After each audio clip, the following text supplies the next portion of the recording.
i-let go mo na. Lalong-lalo na kapag hindi ka na masaya.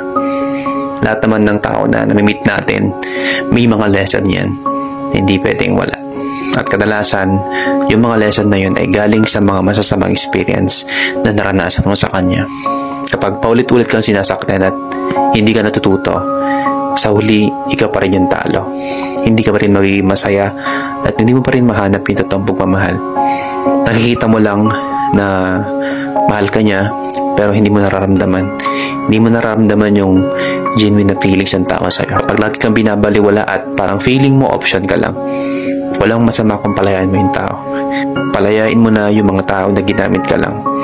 Palayain mo na yung mga tao na nandyan lang tuwing may kailangan sila sa'yo.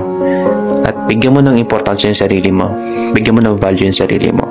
Hindi ka dapat laging available or hindi ka dapat laging kumukumbinsi sa kanila para gustuin ka nila. Hindi mo rin kailangan mag-stay para piliin ka o hindi mo rin kailangan mag-stay para mahalin ka katulad na binibigay mo pagmamahal sa'yo. Hindi rin nila nakita yung mga iyak mo na mag-isa ka lang.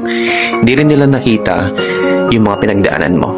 At lalong-lalo na, hindi nila nararamdaman yung nararamdaman mo ngayon. Na parang feeling mo mag-iisa ka, parang feeling mo wala nagmamahal sa'yo, at parang feeling mo ikaw lang yung lumalaban. Bigyan mo ng oras yung sarili mo para alagaan yung puso mo.